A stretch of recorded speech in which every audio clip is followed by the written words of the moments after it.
Bullet miss হবে, কিন্তু আজ এই দোয়াটি পড়লে আশা পূরণ মিস হবে না।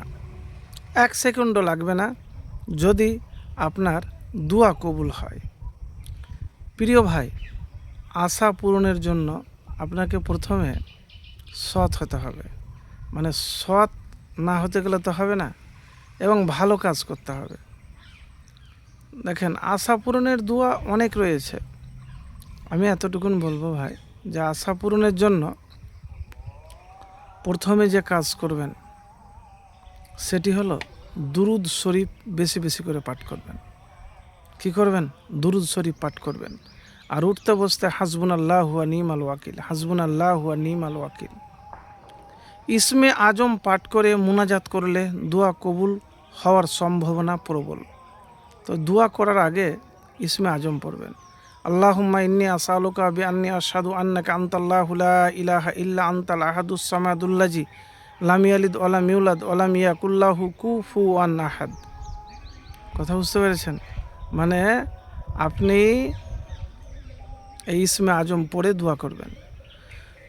আবারও বলছি, আল্লাহুম্মা ইন্নী আসআলুকা বিআন্নী আশহাদু আন্নাকা আনতাল্লাহু লা ইলাহা ইল্লা আনতাল আহাদুস সামাদুল্লাযী লাম ইয়ালিদ ওয়া লাম ইউলাদ ওয়া লাম ইয়াকুল লাহু কুফুওয়ান আহাদ। অর্থ, হে আল্লাহ, আমি তোমার কাছে প্রার্থনা করেছি, আমি সাক্ষ্য দিচ্ছি যে তুমি আল্লাহ, তুমি ছাড়া কোনো উপাস্য নেই, তুমি একক অমুখাপেক্ষী, যিনি কাউকে জন্ম দেননি এবং কারো থেকে জন্ম নেননি, যার সমকক্ষ কেউ নাই। তো এই দোয়া বেশি করে পাঠ করবেন। একবার পাঠ করবেন বা দুবার, যতবার পারবেন। তারপরে আল্লাহর কাছে প্রার্থনা দোয়া করবেন, মোনাজাত করবেন। আর চলতে ফিরতে হাসবুনাল্লাহু ওয়া নি'মাল ওয়াকিল। হাসবুনাল্লাহু ওয়া নি'মাল ওয়াকিলের অর্থ হলো আমাদের জন্য আল্লাহই যথেষ্ট, তিনি উত্তম অভিভাবক। আর আমল কিভাবে করবেন? দেখেন, পবিত্র হয়ে সবসময় থাকবেন।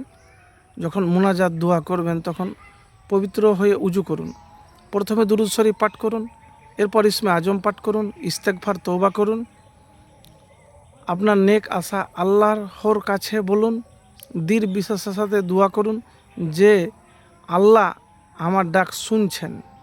মানে দোয়াটা যেমন তেমন করলে হবে না, এমনভাবে আপনি দোয়া করেন, দৃঢ় বিশ্বাসের সাথে দোয়া করুন যে আল্লাহ আপনার ডাক শুনছেন।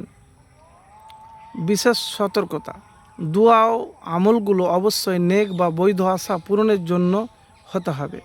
হারাম কোনো ইচ্ছার জন্য দোয়া কবুল হয় না। তো প্রিয় ভাই, একবার করেই তো দেখুন, ইনশাল্লাহ ফলাফল পাবেন। আরেকটি কথা আপনাকে বলবো, যে হতাশ বা নিরাশ হবেন না। হতাশ বা নিরাশ হবেন না। তো প্রিয় ভাই, একবারে আমল করে দেখুন, যদি কবুল হয় তাহলে আপনার মনের আশা পূরণ হবে।